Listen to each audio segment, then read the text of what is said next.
मैं शीतल जी आपके पास सबसे पहले इसलिए आ रहा हूं क्योंकि आप और हम और ये लोग लगातार राहुल गांधी के उस समय के बाद को जब वो मतलब हम लोगों को लगता था कि थोड़ा इम्पल्सिव हैं, उसके बाद राहुल गांधी एक बहुत ही सोच समझ के भारत जोड़ो यात्रा में राहुल गांधी जिस तरह से इवॉल्व हुए हैं और उसके बाद इस समय जितने परिपक्वता का वो परिचय दे रहे हैं, हाल की जो कंटेम्प्ररी इंडियन पॉलिटिक्स है उसमें वो जरूर अपना एक अलग स्थान बना रहे हैं। कल अमेरिका की जो मतलब कल और आज मैं इसलिए बोल रहा हूं कि उनका कल हमारा आज वो थोड़ा एक कंफ्यूजन रहेगा।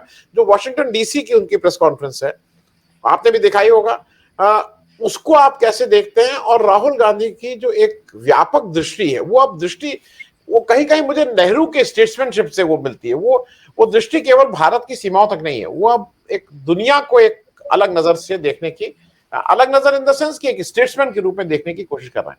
तो आपकी एक पहली टिप्पणी राहुल गांधी की प्रेस कॉन्फ्रेंस पे, शीतल जी। आपने ठीक कहा कि राहुल गांधी अब बिल्कुल एक डिफरेंट लुक में हमारे सामने है। उसकी एक वजह भी है।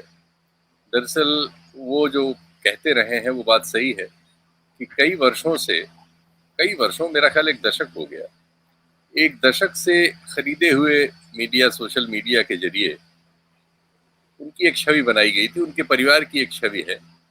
और उस छवि में खासकर उनको, चूंकि लोग जानते थे कि वो परिवार उनको आगे पेश कर रहा है राजनीति में, या राजनीति में वो है, तो उनको निशाना बनाने के लिए उनकी जो एक छवि गढ़ी गई थी, उस छवि के अनुसार वो एक ऐसे व्यक्ति थे जिन्हें दीन दुनिया की कोई खबर नहीं है। एक बिगड़े हुए अय्याश नौजवान लड़के की एक छवि थी जो रोज भाग जाता है विदेश और इधर उधर, और जिसको देश के बारे में कुछ भी पता नहीं है, और जिसको अपने बारे में भी ठीक से पता नहीं है, समाज के सवालों के बारे में कुछ नहीं पता है, और जो जब बोलता है कुछ मूर्खतापूर्ण बातें करता है। इस तरह का एक उनका चरित्र बना के और उस पे पप्पू का लेबल लगा के इसको बहुत मेहनत से बहुत बड़े लोगों में स्वीकार्य करा लिया गया था। क्योंकि कांग्रेस की अपनी सांगठनिक और दूसरी समस्याएं थी, और जो ऑनस्लॉट हुआ था जिसमें टेक्नोलॉजी, पैसा और बहुत सारी चीज़ों का एक संगम था, जिससे उनकी राजनीतिक पराजय हुई थी 2014 में। उसके बाद फिर 2019 में उन दो पराजयों के नीचे उनके इस व्यक्तित्व को पीस के एकदम चस्पा कर दिया गया था जनमानस के एक बहुत बड़े हिस्से के मन में, और एक बहुत बड़ा हिस्सा उस पर यकीन भी करने लगा। एक हिस्सा तो अब भी यकीन करता है, लेकिन अब वो बड़ा हिस्सा नहीं रह गया।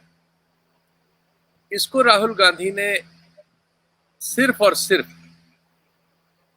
ऐतिहासिक मेहनत से बदला, इस सारे कैरेक्टर। दरअसल भारत जोड़ो यात्रा जैसा कार्यक्रम लेने की सामर्थ्य अभी जो हमारा प्रेजेंट डायस्पोरा है भारत में राजनयिकों का, जो राज्यों में या केंद्र में प्रमुख लोगों में से है, उनमें से किसी में साहस नहीं। हम देख रहे हैं राज्यों में लोग अपने राज्य के लेवल पर इस तरह का किसी कार्यक्रम में जिसमें जाड़ा गर्मी बरसात उनको सड़क पे और धूल फेंकनी पड़े और अनवरत हो, ऐसा कोई करने वाले नहीं। वो सब जो उसी तरह की पृष्ठभूमियों से लैस हैं जैसा राहुल गांधी हैं, वो सब जिनके पास कोई न कोई सफलता की पिछली विरासत है, उन सब के तमाम नौनिहाल हमारे सामने राजनीति में है। और हम पा रहे हैं कि वो सब जो है साधनों और संपन्नताओं के नीचे दबे हुए, सुख सुविधाओं में रहने के आदी होते हुए, आज के चैलेंजेस को लेने से भागते हुए हमें मिल रहे हैं, जिनके पीछे कोई आईटी सेल या कोई कैंपेन नहीं लगा हुआ है, लेकिन वो स्वयं ही अपने को उस शेल में डाल के छुपे हुए। ऐसे में जो सबसे बड़ा सियोन इस देश का था, गांधी परिवार से बड़ा कौन हमारे देश में आज़ादी के बाद से कोई एक परिवार जिसमें इतने लोग प्रधानमंत्री रहे हों, मंत्री वगैरह की बात ही छोड़ दी, जिनके पास देश की सबसे पुरानी पार्टी का शीर्ष हमेशा परोस के हाथ जोड़ के उनको उनके चरणों में रखा जाता रहा। ऐसे परिवार से निकल के और ऐसी पृष्ठभूमि और ऐसे प्रचार के शिकार हुए व्यक्ति के रूप में आगे निकल के फिर वो जो उन्होंने मतलब वो फैसला जाहिर है उनका अकेला नहीं होगा, उस फैसले में उनकी पार्टी शामिल है, क्योंकि हमारे यहाँ एक और समस्या है कि कहने को हम लोकतंत्र के बहुत बड़े पैरोकार हैं, दुनिया में सबसे बड़ी आबादी वाले लोकतंत्र हैं, लेकिन हमारी सारी राजनीतिक पार्टियां ऑटोक्रेट हैं। सारी राजनीतिक पार्टियों में चुनाव वगैरह एक शैम है। ये बहुत ही दुर्भाग्यपूर्ण है। उसकी तुलना में कांग्रेस कम से कम एक ऐसी पार्टी है जिसमें थोड़ी बहुत बातचीत होती है, बल्कि काफी हद तक होती है, जिसमें चाहे आप उसे जो भी आरोप लगाएं, लेकिन उसमें चुनाव भी हुआ अभी अध्यक्ष का। तो उसमें ये सच है कि उस परिवार की एक ऐसी नैतिक आभा है कि उससे बाहर वो पार्टी नहीं जा सकती। वो उसकी एक ऐतिहासिक परिस्थितियों में निर्मित एक नकारात्मक या सकारात्मक एक स्थिति है। लेकिन इसके बावजूद वही पार्टी है जो बात करती है, कम से कम जिसमें संवाद होता है, जो संवाद को वरीयता देती है, और उसमें बहुत सारे फैसले बहुत सारे लोग मिलकर लेते हैं। ये फैसला भी मिलकर लिया गया होगा, लेकिन इसके लिए जो न्यूक्लियस होने की बात थी, वो न्यूक्लियस उस परिवार में से होना था। और ये कोई साधारण बात नहीं थी कि आप 4000 किलोमीटर पैदल चलेंगे, कंटेनर में सोएंगे और अनवरत चलेंगे, और इसमें कोई कहीं कोई किसी किस्म का ऐसा विराम नहीं होगा, और हजारों लाखों लोगों से मिलेंगे, रिस्क भी लेंगे। हर तरह का नेचर से ही रिस्क नहीं लेंगे, लाइफ रिस्क भी है, क्योंकि इस परिवार के तो दो लोगों की हम जानते हैं किस तरह से हत्या हुई है। तो ये सारी चीजें, ये कोई साधारण फैसला नहीं था। फिर इसको सफलतापूर्वक निभाना उससे भी बड़ा असाधारण काम था। लेकिन ये काम पूरा करते करते आज जिस राहुल गांधी को इस देश ने प्राप्त किया है, जो देश ने अब जिस राहुल को इन्वेंट किया है, वो आदमी आत्मविश्वास, योग्यता, सामर्थ्य, और हालांकि वो उनके साथ एक अच्छा विशेषण है, वो रहना चाहिए, वो उनके पिता के साथ भी था कि भले लोग हैं, भोले लोग हैं। उस विशेषण के साथ वो अब आपके सामने प्रस्तुत है राष्ट्रीय रंगमंच पर। और उनके सामने कौन है? एक जमाने में कहा जाता था मोदी जी के सामने कौन। आज समस्या उल्टी हो गई, इस राहुल के सामने मोदी जी कैसे टिकेंगे? चुनाव जीतना नहीं है बात, चुनाव जीतने की बात ही नहीं। चुनाव बहुत तरह से जीते हारे जाते हैं हमारे देश में, लेकिन अगर ये राहुल कहता है प्रेस कॉन्फ्रेंस में कि आपने मुझसे सवाल किए, जो किए बहुत अच्छा किया, अच्छा होगा कि आप हमारे प्रधानमंत्री जी को भी निमंत्रण दें। वो जो व्यंग छोड़ गए हैं वो उस कॉन्फ्रेंस के आखिर में, वो चीज है, वो सवाल अब पैदा करने की सामर्थ्य राहुल के व्यक्तित्व ने हासिल कर ली। ये बड़ी बात है, और ये एक ऐसी बात है जिसका जवाब क्या मोदी जी दे सकते हैं? हम आप सारे पैनल से मैं ये सवाल छोड़ रहा हूं, वो राहुल की तरह ही, क्या इसका जवाब मोदी जी ऐसे ही एक यूरोप में या यूएस में या भारत में ही एक प्रेस कॉन्फ्रेंस करके दे सकते हैं जिसमें आनंदवर्धन सिंह भी एक प्रश्न करता हो? ये नहीं संभव है। इसलिए अब जो सवाल राहुल गांधी जहां जहां जिस चीज पर खड़े करेंगे, Stanford university, Oxford university, Cambridge, या दुनिया की किसी भी प्रतिष्ठित यूनिवर्सिटी में, ग्लोब के किसी भी हिस्से में, या भारत के ही किसी प्रतिष्ठित यूनिवर्सिटी में, जिस तरह से राहुल मुखर्जी नगर या कहीं पहुंच जा रहे हैं और उसके बाद एक ट्रक पे चढ़ के ट्रक ड्राइवरों के साथ बैठे हुए हैं, कल को कोलियरी में मिलेंगे, परसों कहीं और मिलेंगे, जो उन्होंने अपने व्यक्तित्व को इस स्तर पे इवॉल्व किया है कि चंडीगढ़ में ट्रक पे बैठ के जाके ट्रक वालों से सुनना। एक दूसरी बात उन्होंने एक बहुत ही, कहते भी हैं इसको और कर भी रहे, वो सुन रहे हैं, वो इस समय देश को सुन रहे हैं। बोल तो वहां रहे जहां पूछा जाता है, उसका जवाब देना इसलिए बोल रहे हैं, लेकिन दरअसल वो देश को सुन रहे हैं। ये सुनने का काम खत्म कर दिया है मोदी जी ने, सिर्फ वो सुनाते हैं। उनके मन की बात सबको सुननी है, उन तक किसी के मन की बात न पहुंचनी है, और पहुंच भी जाए तो वो उन लड़कियों की तरह जो जंतर मंतर पे बैठी हुई हैं, किस डस्टबिन में पड़ जाती है किसी को पता नहीं। तो एक ये दो व्यक्तित्व देश में चाहे अनचाहे एक दूसरे के आमने सामने या केंद्र बिंदु बन चुके हैं, और इसके आसपास भी कोई अब कहीं नहीं, कोई दाएं बाएं कहीं नहीं है। इसमें अब किसी को कहीं हस्तक्षेप करने का मौका नहीं, सिर्फ एक मौका है कि आप चाहे उनके साथ रहिए और चाहे इनके साथ रहिए।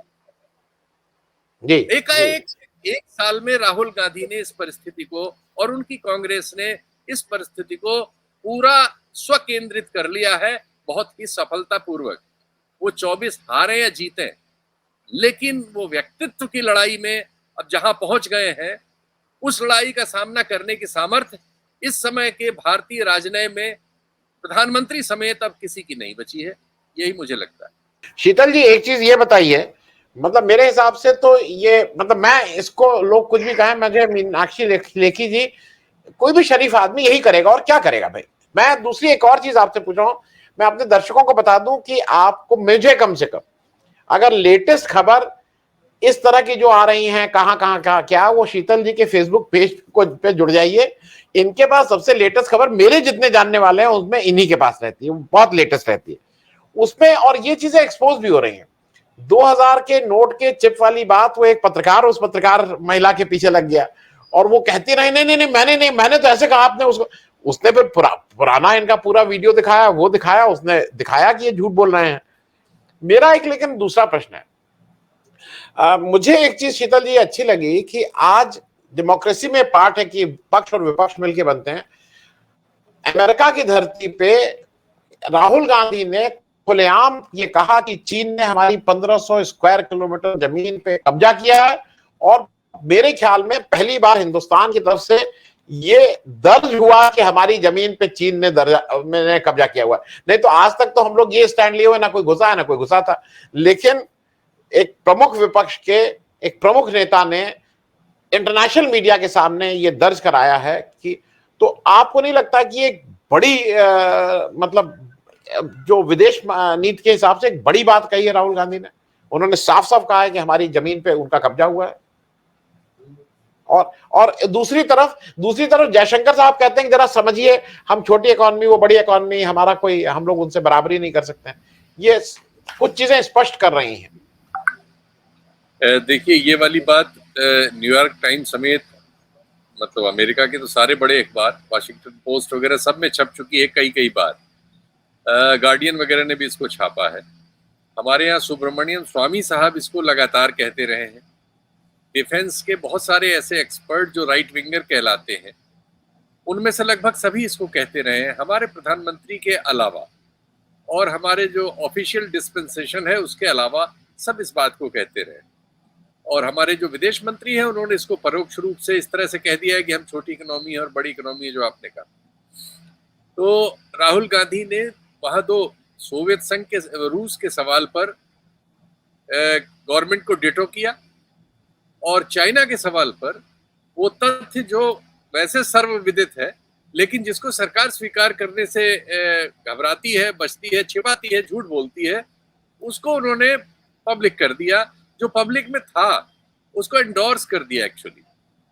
अब जाहिर है कि इस सवाल को छूने से डर रहा है पूरा सोशल मीडिया। सिर्फ इस समय जो जिसपे आईटी सेल है जो बीजेपी का, और उसके जितने लोग हैं, वो सिर्फ इंडियन यूनियन मुस्लिम लीग के बयान के एक टुकड़े को लेके घूम रहे हैं, क्योंकि उनके पास अपनी सुरक्षा के लिए कोई चीज नहीं है। तो इंडियन यूनियन मुस्लिम लीग में उनको शरण मिली है। लेकिन ये इतना बड़ा बात, आपने बड़ी बात उठाई कि ज्यादा बड़ा सवाल ये है जिससे वो गायब है। ये खतरनाक स्थिति है, ये बहुत ही खतरनाक स्थिति है, लेकिन ये रियलिटी है। ये सवाल तो उन्होंने उठा दिया। और हमारे जो